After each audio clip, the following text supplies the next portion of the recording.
Well, hello. Hi, everybody. I'm Melissa C. I'm a recovered compulsive overeater. I'm from New York. And, I haven't shared my photos on here in a while. And before I jump into this topic, it really is very relevant to this specific topic, which is remaining abstinent throughout the holidays. And so, I want to kind of show my photos and talk a little bit about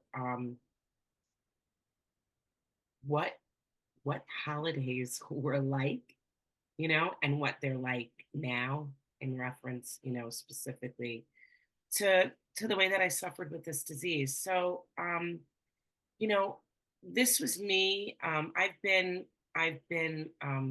fighting this fight my whole life. I was fighting this fight my whole life, whether it was holidays or not. So this was me. My daughter is now she's 24. She's gonna be 24. Um, and this was her when she was a baby, right? She was newborn, and that was me. And I remembered, we were just so in love and so happy to have this baby. And I thought for sure I'm going to get ahead of this food problem. Like now that I have everything I want, the food I should be able to be a healthy mom for my daughter. But clearly here I am in the pink. My daughter got older and I got bigger. So having healthy baby, having what I wanted, having a good loving marriage did not arrest this disease in any way, shape, or form. Um, this was me in the red shirt. I am actually having a party at my house that day, and so it's kind of relevant for this idea about being abstinent throughout the holidays because here I was having a celebration in my house and I could barely brush my hair. I mean, I just couldn't get myself together. My house was a mess. I was a mess. Um, life felt really unmanageable. And this is me in a green shirt on a vacation, again, a holiday. And I was abstinent, I think, in this picture, but I think this is probably one of the last pictures of this vacation because I did not remain abstinent. And once I would pick up the food, there's no more enjoyment of being by the ocean or being with family or having fun. It's all about the food for me. And here's I always like to show this. The reason I show my photos is I have a visual demonstration of what it means to have an experience with the miraculous. It's what I say. It is my truth. And this is a program about miracles. And I think if you've been given the gift of a visible miracle, it is my responsibility to share it. Because I did not do this for myself. This is what God did for me. And I want to always let people know this is how amazing God is. And this is just the opening. This is just the opening act. Changing my body, right? Janet shared that with me once. This is just the opening act. Um, the change inside me is visible as well. It's so this was me. We were eating out. This is what we did, whether it was a holiday, whether it was an occasion. Here I am with my daughter, my husband, we're eating out. And this is a more recent picture of me and that same daughter. This is a family occasion. This is probably much like I'm going to be with these same women on Thursday for the celebration of Thanksgiving. And in this particular photo was how I used to get all throughout all my holidays. Big glass in hand, because I would drink a lot at these family gatherings because I showed up at every family gathering um, with like a list of the things that everybody did to me, real or imagined. And it went back from the time I was like 3. I just walked in the room like that, fake smile on my face with the people who loved me. And I had to drink and I had to eat to stomach being in a room with people who loved me. That's what it was like for me. Um, these are more, this one here in the gray. This is me and my mom. This was at a big family celebration. I was recovered already in this picture. My body just hadn't caught up. But I knew there was a change inside me, a huge shift. And I can see it on my face. My eyes look different here. My face, I'm alive. And what I really remember about this particular occasion was it was my daughter's bas mitzvah. I was, it was a very expensive affair. I was providing liquor, food, there was a room for dessert. I mean, all of it. And I had my same basic for me, small plate salmon vegetable salad. I mean, it's a joke. That's what I eat everywhere, wherever we go, if we go out. But I ate that here on that day, and I couldn't care less about the rest of the food. I was not fighting it. And better than that was all the resentments that I felt about everybody else was gone. Like I remembered walking around at this affair thinking, I love these people, you know? And it was like, when did that happen? When did they change? Right. But it was me. And this is a more recent family occasion. This was at my nephew's wedding, me, my mom, and family, and my sister, my brother. And again, I think I had the same plate of salmon, vegetable, salad, and I couldn't care less. These are more current pictures as well. Same sisters that were in that first picture, now a more recent picture. It's me and one of my brothers. This was me when my son was a baby. And he is 17 and a half now. I could barely hold him in this picture because the size of my body made it hard for me to put my arms around this baby. And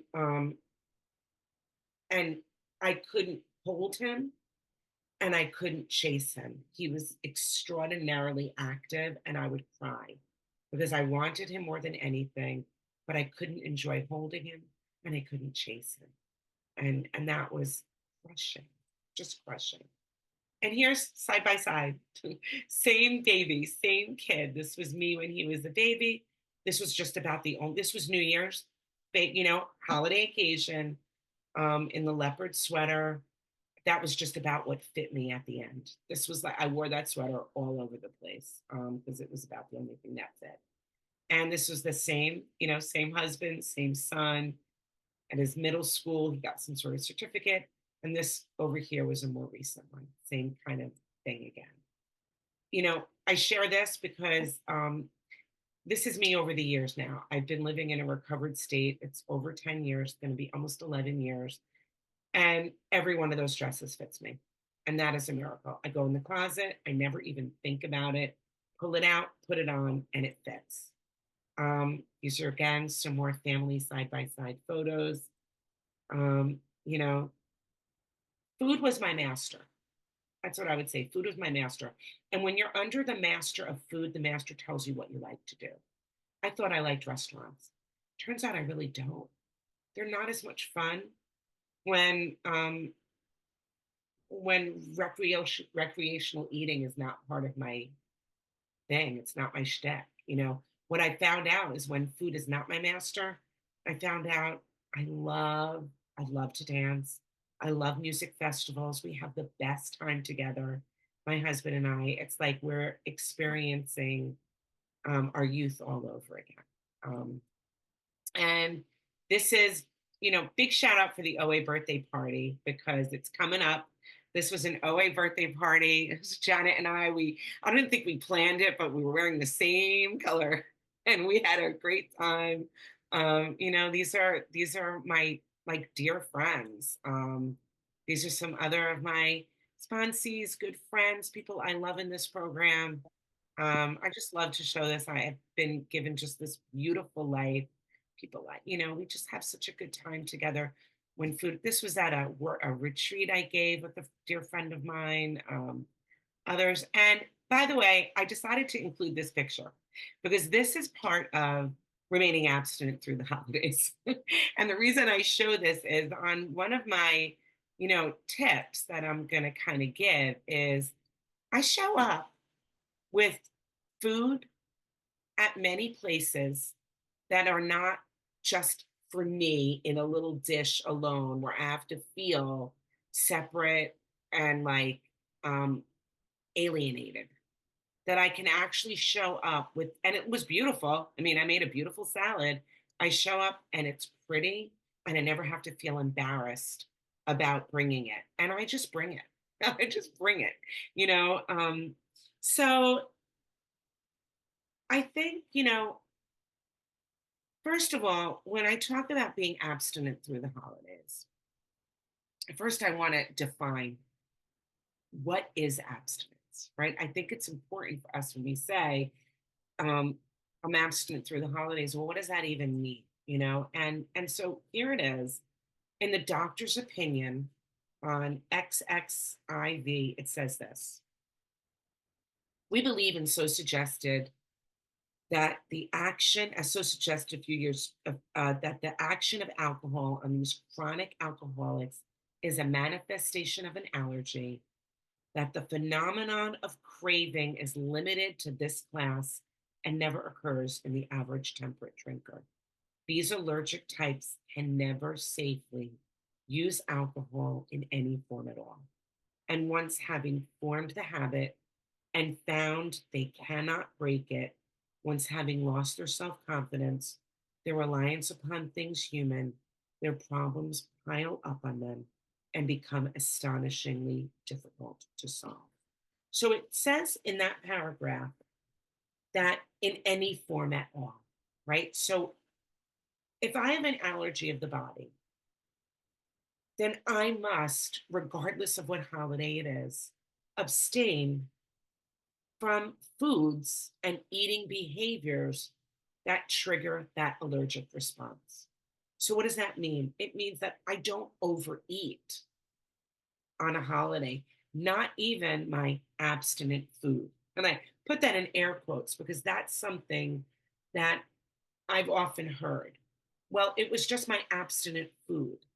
But, for us, the action of alcohol, it's not just the substance. We've got this specific, I believe, this specific type of allergy is not just to a substance, but it's also to a quantity.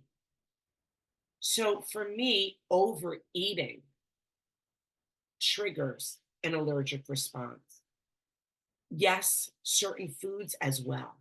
I don't eat certain foods regardless of what the occasion is, but I also don't overeat regardless of what the occasion is. Because if it's Christmas or Thanksgiving and I overeat, my body doesn't know, oh, have a different response because it's Christmas. Have a different response because it's Thanksgiving. It will have the same response as though it was a Tuesday, right? Just doesn't matter. Um, so I have to abstain entirely, right? So in Overeaters Anonymous, we have a very clear definition of what abstinence is. Okay. In Overeaters Anonymous, it's the action of refraining from compulsive eating and compulsive food behaviors while working towards or maintaining a healthy body weight. So I'll just tell you, for me, a compulsive food behavior is spontaneous eating whatever I want. So if I have a food plan and I go to an event and I just say, yeah, you know what? I'm not having that. I'm having this. And I don't, sometimes I'm in those situations and I need to make a change. But for me, I need to report it to my sponsor. Otherwise it's not abstinent. Otherwise, it's a compulsive food behavior. And what I found out for myself and many others that I know is impulsive eating is a compulsive food behavior. When I eat impulsively, it becomes compulsive, right? So I don't make impulsive decisions. It just doesn't matter what the occasion is. And here it is, right? My problem is that it's not lack of knowledge. Because I'm telling you, I know this. Lack of knowledge is not my dilemma, it's lack of power. So I'm telling you all this, and I can know this 100%. I can tell you 100% when I am unable to eat.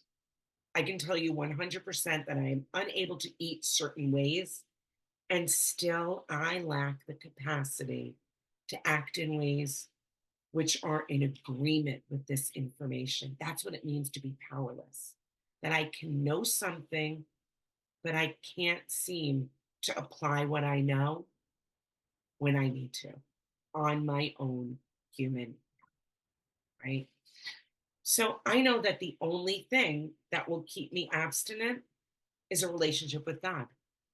It's not the knowledge of my allergy.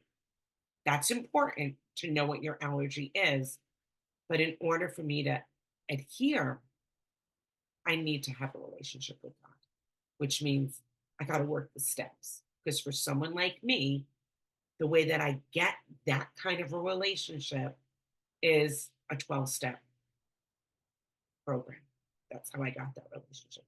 In XXII, it says this: though we work at our solution on the spiritual as well as an altruistic plane, we favor hospitalization for the alcoholic who is very jittery or befogged.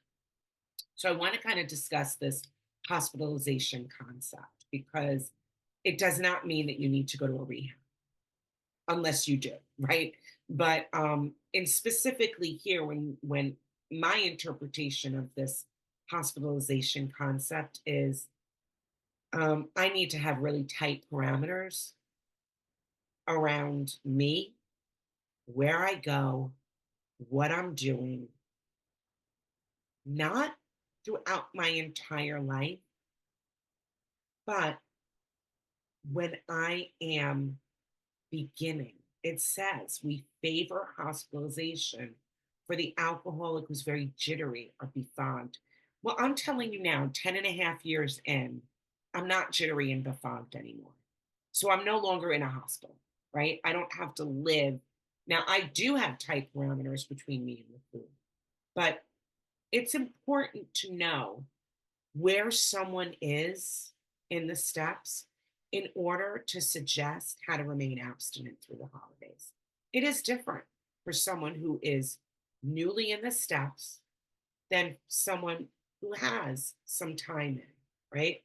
Because perhaps you're going to need to bring your own food, right? Perhaps you're going to need to bring a scale with you. If you are new and you are just getting abstinent, my feeling for remaining abstinent through the holidays is you're probably going to have to bring your food unless you know 100% how it's being prepared, right? If it's in, for me, like one of the days I'm going to be in my daughter's house, my daughter knows fully well what I eat. She's not going to play around with that for me, and I'm going to be bringing a lot of food. Let's be real, right? But if I go into a place and I don't know what they're going to have, I don't walk in blind. And I would say, absolutely, for someone who is early on in the steps, you're going to have to bring your scale. Going to have to bring your scale, and you're probably going to have to bring your food. And, we're told that we need to be willing to go to any length for victory over the food. And any length clearly means you may have to bring your food with you, right? On XXVI, it says this: all these and many others have one symptom in common. They cannot start drinking without developing the phenomenon of craving. This phenomenon, as we have suggested, may be the manifestation of an allergy, which differentiates these people and sets them apart as a distinct entity. It has never been, by any treatment with which we are familiar, permanently eradicated. The only relief we have to suggest is entire abstinence. So, what I always do when I discuss about being different, differentiates sets us apart as a distinct entity. I always take a piece of paper, right? I take a piece of paper like this and I fold it in half. And I usually make like a nice crisp line here, right? And I'm a distinct entity. So I am different from other people, right? And I need to have respect for who I am, for my disease, to know what it requires. I live on this side of the page, right? Weighed and measured food plan, entirely abstinent. I must have a relationship with God. I have a code. I have lots of things that I have to live. And then the other people that I'm going to be hanging out with on the holidays, they can live on this side of the page. And the reason why I say that's really important is when I'm at family gatherings, no matter what I look like today, because I'm wearing the same dress year after year after year, right? So to the other people, they don't know I'm a distinct entity. And they might, I'm trying to smooth out this crease, right? I'm going to smooth it out. Well, it's still there. That crease is still there because it can never be eradicated. That cannot be undone. I am forever this person. And the problem is that when I have been at holiday gatherings or others have been at holiday gatherings, they sometimes think because they're hanging out with people who live on the other side of the page that they can do what they can do, that they can do what those people can do. And it's really important to know for me, I would say, like, top tip for being abstinent, know who you are. Like, I have to know who I am. I am this type. I have made a full diagnosis. I know exactly who I am. I know what I have. And I have to have respect for myself and what my needs are. And so my disease, my recovery requires, it's the 4 Ps, right? I was taught this. I think this is like a good, helpful thing for people, the 4 Ps. One, plan. I got to have a plan. 2, prepare. And they have to prepare things, right? 3, protect. I'm going to have to protect my well-being, my abstinence. And number 4, big, huge, probably the most important one is pray. Those are my 4 Ps: plan, prepare, protect, and pray, right? So plan. Know what you're going to be eating. Know what you're going to eat. Have a plan and commit it. Commit it to your sponsor, not a report afterwards. Very different than a plan. A report afterwards is, hey, I'm going to so and so's house. I'll make the best choices I can make and I'll let you know what I eat. That's not my top tip. I would say, know what you're going to eat. And for me, you know, I'm honest with others. People whose life I'm in, people who know me, they know what I have. I'm not shy about it. I ask people, "Hey, what are you serving? Can I have you have any idea what you're going to be serving?" If I am not comfortable asking that question, then I must bring my own food. If I'm not okay asking someone, and I think about it like this: if my child had a peanut allergy, you bet I would ask if there was going to be peanuts on that menu.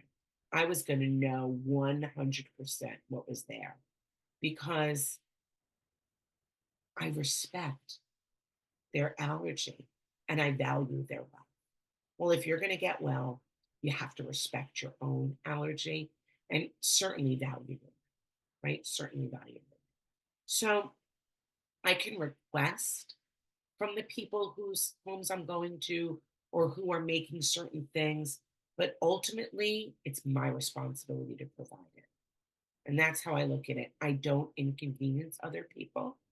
I will always have with me, I always carry with me some go to things so that if all else fails, I got something to go. I have things I keep in the car, they're just always there, and I never have to worry about it. Um, prepare. right? Prepare. You may need to bring something with you in the event that what you were going to eat isn't available or prepared in an abstinent way for you. You may need to pack your scale if your abstinence requires that. I have my little lunchbox. It's my pretty little lunchbox. I have a holiday party. I just responded to it from my workplace. It's going to be in December. They actually asked, "Do you have any food allergies?" And I gave the list of the things that I don't eat and the things that I eat, but I will have backup food because I don't know for certain what, I can request it, but ultimately it's my responsibility to provide it. Protect. What does that mean to protect? When people offer you something that you don't eat, here's what you don't say if you want to protect it. Don't say, "Oh, I'm trying to be good." When you tell people, "I'm trying to be good," well, first of all, this is not a morality issue.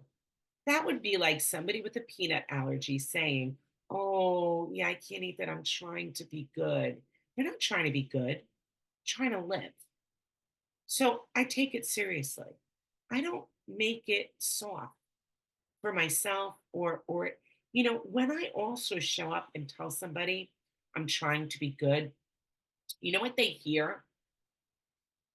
Convince me. Convince me not to be good. You don't really mean it. Trying is a bunch of crap. If I tell someone, "Oh, I'm trying not to do that," that is not the same as making a decision, right? So I don't spend too much time explaining and debating right in those situations. If I feel like I have to be protective over my food, if there's too much, like, "Oh, come on, it's the holiday, you can have it." I have a family member, I love him so much, and I can't believe that he doesn't remember what it was like for me, but he doesn't because people don't, right? And he says to me, "You can eat whatever you want. What are you weighing that for?" He'll say to me, "Those are just vegetables. That's ridiculous. Why are you weighing that?"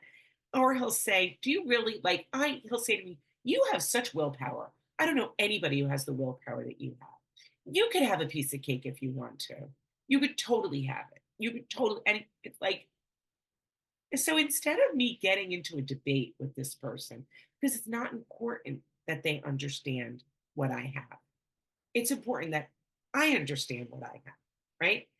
Here's a simple thing. Here's my best way that I can protect it is I say, "Oh, no, thank you." Like, there's no, if someone offers me something, I don't have to get into it.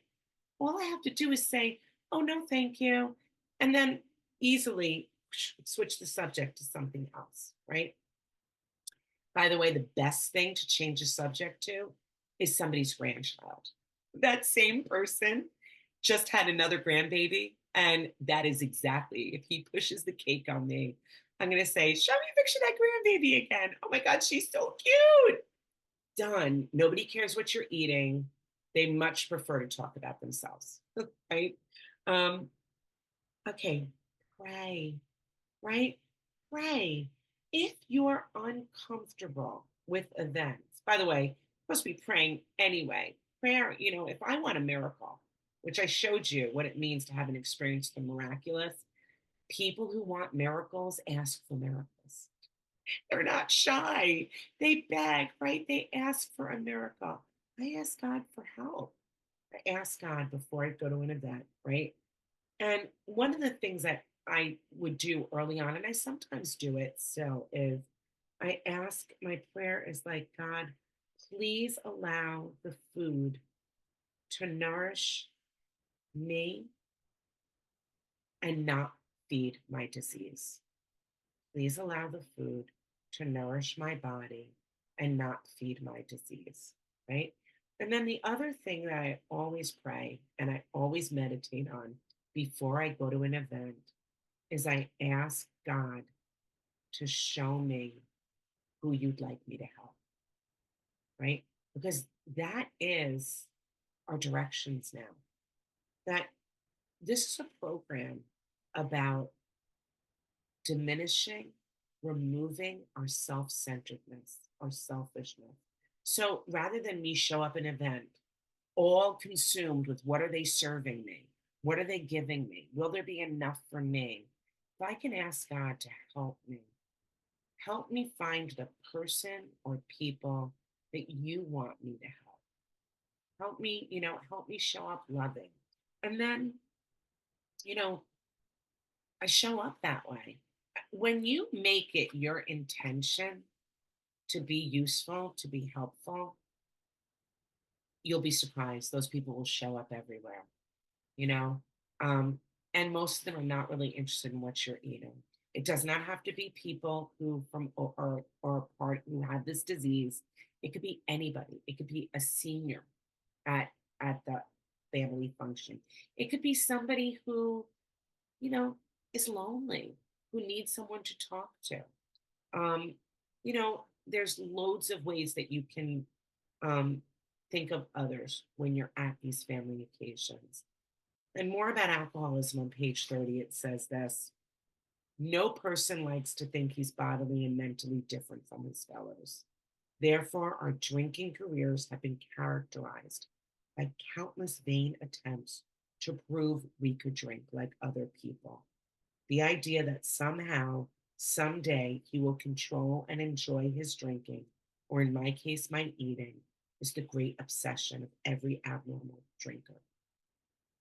The persistence of this illusion is astonishing. Many pursue it into the gates of insanity or death.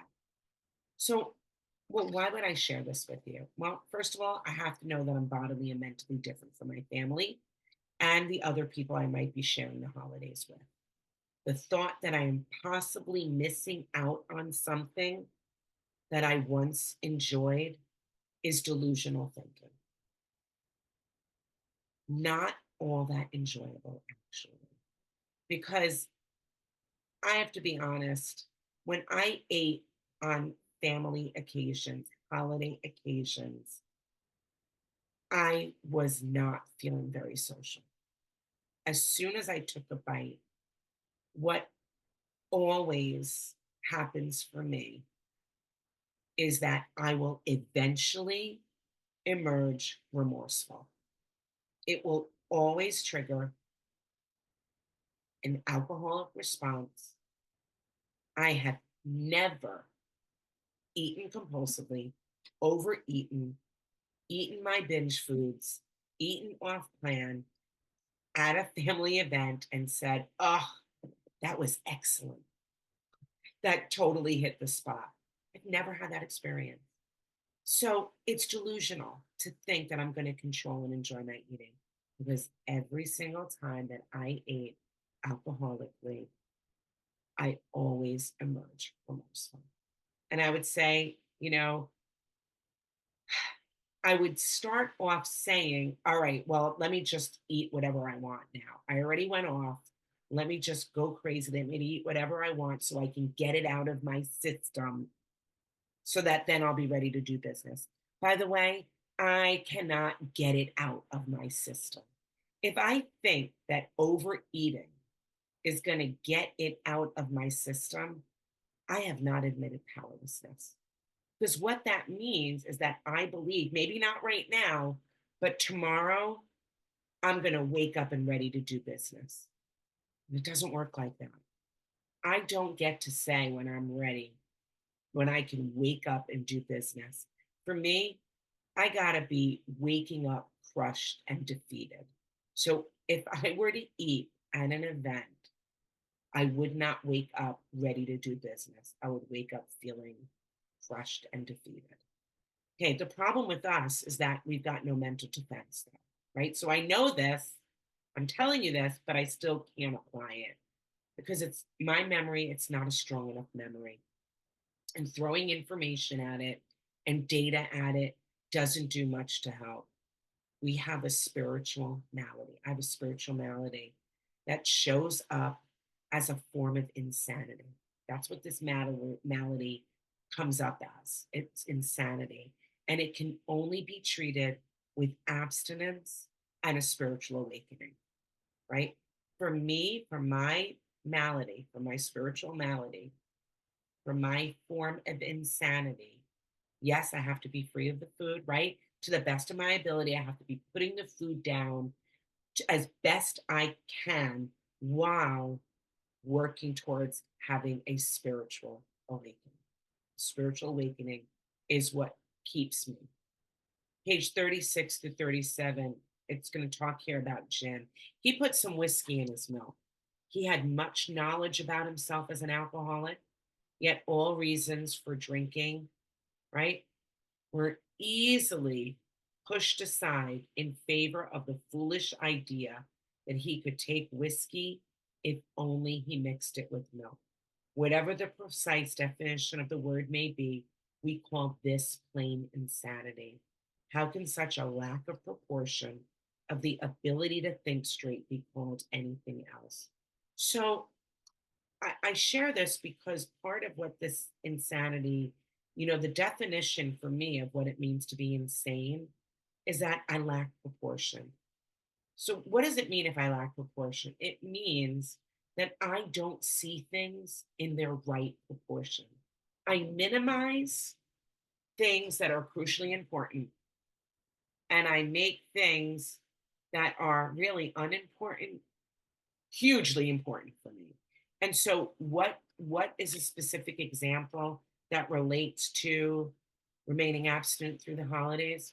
Well, if I'm more concerned with the possibility of offending my host by not eating what they serve, I lack proportion, right? Because what I'm saying is this person's opinion of me is more important than my life, right? Than my ability to be well, than my ability to be productive, than my ability to even connect with people at this affair, at this function. If I say that I don't want to embarrass myself, I'm concerned with being embarrassed, right? Or looking like a bad guest. And that's more important than my allergy, than overeating, than what that does for me, then I lack proportion, right? So, in working with others, page 100 through 101, it says this. All right. Assuming we're spiritually fit. So, now what about the person who's spiritually fit, right? What are you going to do? Let's say you are all through the steps, you know, and you've had a spiritual awakening and you're showing up at this affair or this event or this holiday occasion and you're wondering, how is this going to roll for me? Well, assuming we're spiritually fit, we can do all sorts of things alcoholics are not supposed to do. People have said you can't go where liquor is served, you can't have it in your homes, right? There's that whole paragraph here that you have to avoid situations, you can't go to bars, you can't, people should hide their stash from you. But our experience shows that this is not necessarily so. We meet these conditions every day. An alcoholic who cannot meet them still has an alcoholic mind. And there's something the matter with his spiritual status, which, yeah, by the way, if you haven't had a spiritual awakening, if you're in that earlier part of, your recovery, yeah, there is something the matter with your spiritual status. You haven't had a spiritual awakening, right? You're still suffering from the malady, from the spiritual malady. But if you have had a spiritual awakening, well, here it says we've got a rule. You don't have to avoid a place where there's drinking if you have a legitimate reason for being there. So, what are the reasons we can go? Well, the fourth paragraph says this. You will note that we made an important qualification. Therefore, ask yourself on each occasion, have I any good social, business, or personal reasons for going to this place? Like, what am I doing here? Why am I here? Am I expecting to steal a little vicarious pleasure from the atmosphere of such places? If you answer these questions satisfactorily, you need not have any apprehension. Go or stay away, whatever seems best.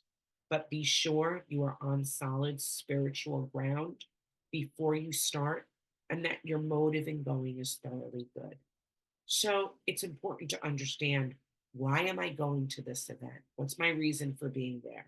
If it's to be with my family in celebration, or if it's a work Christmas party like I described, and it's part of my job, or it's a new romantic relationship and I'm meeting their family for the first time, right?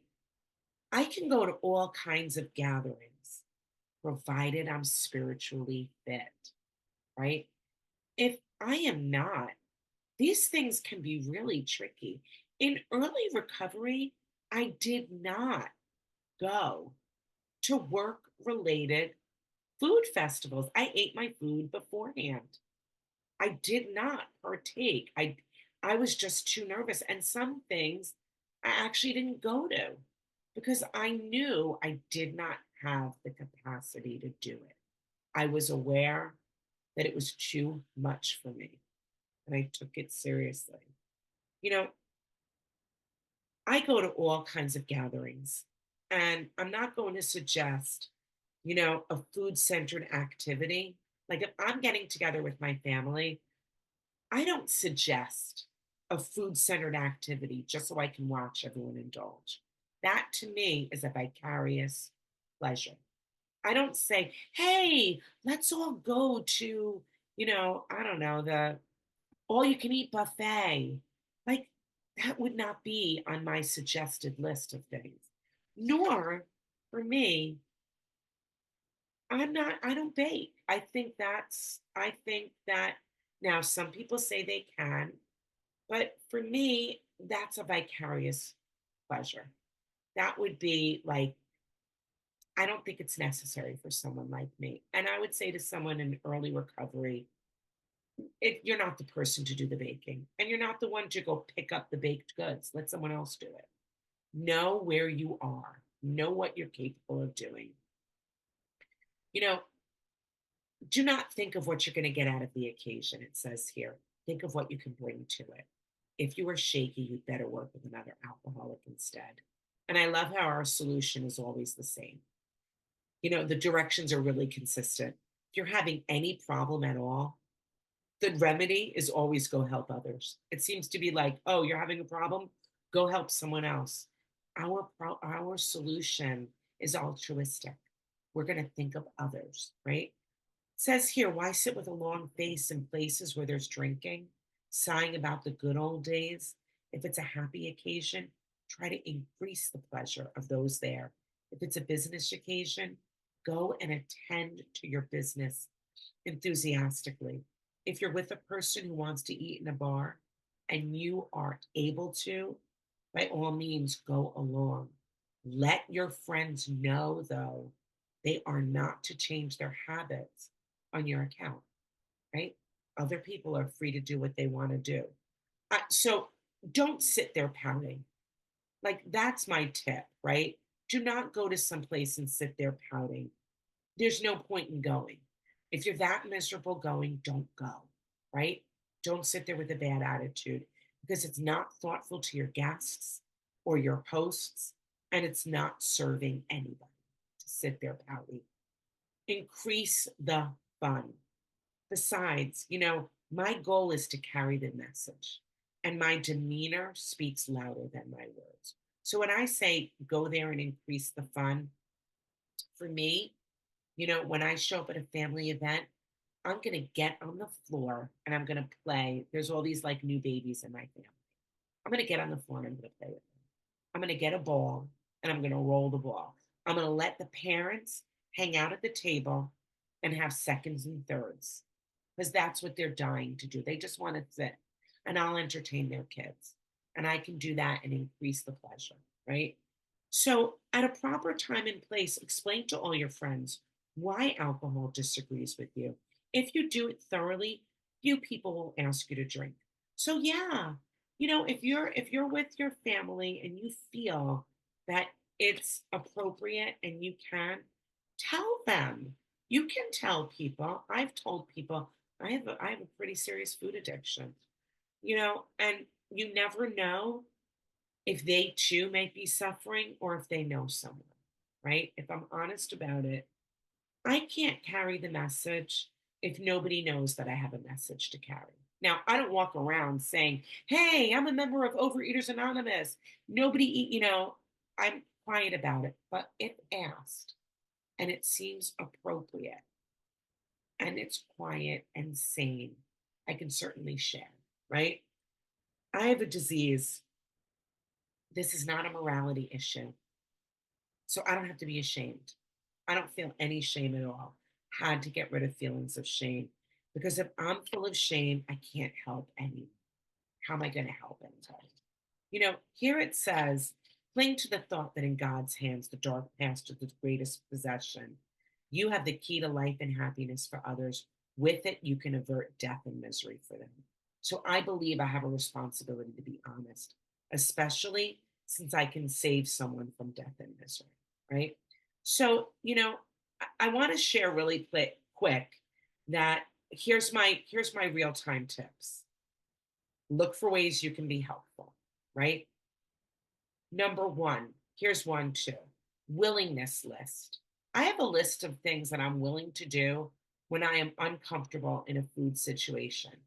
And I tell people, make a list of 20 things, carry it with you. Like if you're in a place, oh my God, and on my list is always prayer, it's always meditation, but it's other things like drink a glass of ice water, go for a walk, you know, um, speak to a senior citizen, like lots of things that you can do to sort of kind of help you, right? These are human powered things, but these can be helpful in the beginning. Number two, bring backup food with you, like I suggested. I bring that salad that I showed you. It's for everyone, right? And then I also throw in my bag, I always keep a little for me, a can of salmon. And and Janet and I have both been in situations where she has her can of sardines and I got my can of salmon, and we've had to take it out and use it in those situations, right? Number three, remain close to the program. Make your calls. You can't skip those things. Pray and meditate in the morning. Don't shortchange it. Reach out to newcomers and those struggling to get, newly abstinent. Number four, look to be helpful. Play with those little kids. Wash the dishes. Help an older relative. Find the most socially awkward person in the room. Make them your mission. Make them your friend. Number five, during the meal, when your mind starts drifting to other plates of food, mentally say a prayer for each person at the table. So if I find myself looking at so and so's plate, I'm going to look up in their face and in my head, I'm going to say a prayer for them rather than focus on what they're eating. And number six, bookend your holiday dinners with calls and check-in texts. I think it's helpful if we can create a phone list. You can put together a list. If you're nervous and you want to do that, we've got this chat box right now. Save the chat box, people's numbers there. Look for people who you can call. If you do that, then you'll have access to names and numbers of fellows that are helping and willing to support you in your abstinence as well. And, with that, I would say be thankful, right? Be thankful that we actually have an illness that can be arrested, right? And we can recover. And with that, I'll pass. Thanks.